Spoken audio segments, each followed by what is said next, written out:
ভাবো তো, এক সকালে ঘুম থেকে উঠে শুনলে একটা দেশে সব টাকা হঠাৎ গায়েব হয়ে গেছে। ব্যাংক আছে কিন্তু কেউ ছুঁতে পারছে না। অবিশ্বাস্য লাগছে, তাই না? কিন্তু ঠিক এমনটাই ঘটেছিল রাশিয়ার সঙ্গে। এই এক ঘটনার পর থেকেই বদলে গেল পুরো পৃথিবীর অর্থনীতি। এখন দেশগুলো ডলার না, সোনা জমাচ্ছে, কিন্তু প্রশ্ন হচ্ছে কেন হঠাৎ গোল্ড এর দাম আগুন লাগলো? আর কেন সবাই বলছে ডলারের যুগ শেষ হতে চলেছে? আজকে সেটাই জানবো, একদম সহজ ভাষায়, কিন্তু এমনভাবে যে শুনে তোমার মাথা ঘুরে যাবে। চলো তাহলে শুরু করে এই রহস্যটা উন্মোচন করা। সবকিছু শুরু রাশিয়া ইউক্রেন যুদ্ধ থেকে। যুদ্ধ মানেই অর্থনৈতিক লড়াই, কিন্তু এখানে যা হলো সেটা একেবারে গেম চেঞ্জার। যুদ্ধের সময় আমেরিকা রাশিয়ার শত শত বিলিয়ন ডলার ফ্রিজ করে দেয়। মানে রাশিয়া নিজের টাকাই রাশিয়া ছুঁতে পারছে না। শোনার পর অবাক লেগেছিল সারা বিশ্বকে। কারণ যদি আজ রাশিয়ার টাকায় এভাবে বন্ধ করে দেওয়া যায়, তাহলে কাল অন্য কোনো দেশের সাথেও তো হতে পারে, তাই না? এই ভয় থেকেই শুরু হলো বড় পরিবর্তন। দেশগুলো বুঝে গেল ডলার যত বড়ই হোক, শেষ পর্যন্ত এটা অন্য নিয়ন্ত্রণে। ভাবো তো, তুমি যদি তোমার টাকাটা এমন একটা জায়গায় রাখো যেখানে মালিক অন্য কেউ, আর সে যখন খুশি সেটা লক করে দিতে পারে, তুমি কি শান্তিতে ঘুমাতে পারবে? না, তখন ঘুমের বদলে হয়তো ঘামেই ভিজে যাবে বালিশটা। তখনই দেশগুলো বলল, ইনাফ, এখন থেকে আমাদের রিজার্ভ থাকবে গোল্ডে। কারণ গোল্ডকে কেউ ফ্রিজ করতে পারে না, হ্যাক করতে পারে না, আর মুদ্রার মতো এর দাম শূন্যে নামে না। একটা কথা মনে রেখো, গোল্ড ইজ ইমমর্টাল। ডলার আসে যায়, গভর্নমেন্ট বদলায়, কিন্তু গোল্ড টিকে থাকে। তাই আজ পৃথিবীর প্রায় প্রতিটি সেন্ট্রাল ব্যাংক পাগলের মতো গোল্ড কিনছে।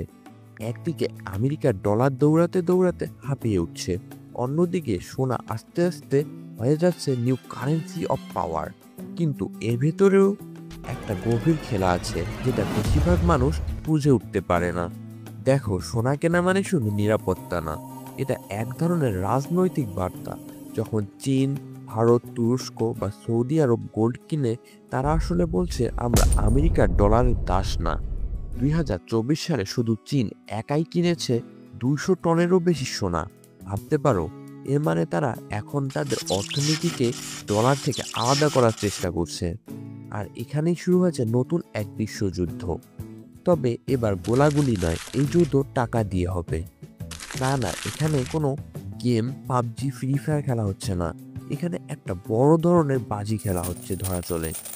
যখন সেন্ট্রাল ব্যাংকগুলো একসাথে গোল্ড কিনতে শুরু করে, তখন ডিমান্ড বেড়ে যায়, সাপ্লাই কমে যায়, আর দাম, হ্যাঁ, আকাশচুম্বী হয়ে যায়। এখনকার পরিস্থিতি এমন, সোনার দাম বাড়ছেই, থামছেই না। তুমি হয়তো ভাবছো, আমি তো সোনা কিনি না, তাহলে আমার কি আসে যায়? কিন্তু আসলে গোল্ডের দাম বাড়লে মুদ্রার মান পড়ে যায়। আর যখন মুদ্রার মান পড়ে, তখন খাবার থেকে শুরু করে জিনিসপত্র সব কিছুর দাম বেড়ে যায়। মানে গোল্ড বাড়লে তোমার পকেট পাতলা হয়।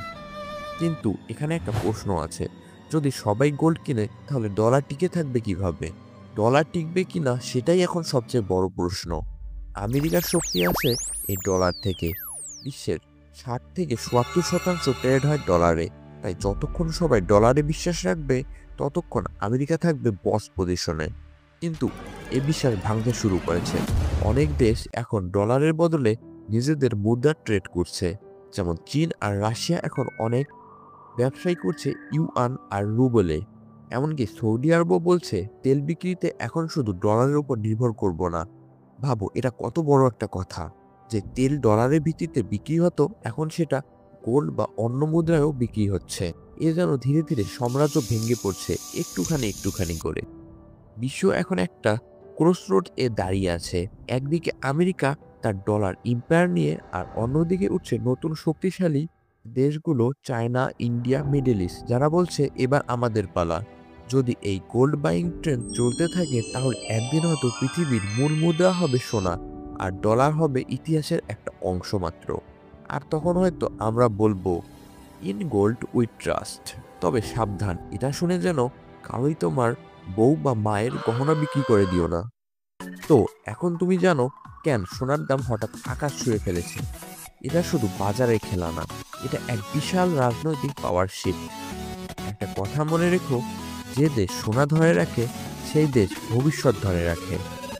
তুমি কি ভাবো আগামী 10 বছরে ডলার টিকে থাকবে, নাকি গোল্ড হয়ে যাবে নতুন রাজা? কমেন্টে তোমার মতামত জানাও। আমি জানতে চাই তুমি কি মনে করো, এটাই কি ডলারের শেষ পরিণতি? আর হ্যাঁ, যদি এমন ডিপ এডুকেশনাল কিন্তু ইন্টারেস্টিং ভিডিও ভালো লাগে, সাবস্ক্রাইব করো ডিজিটাল শ্যাডো চ্যানেলকে।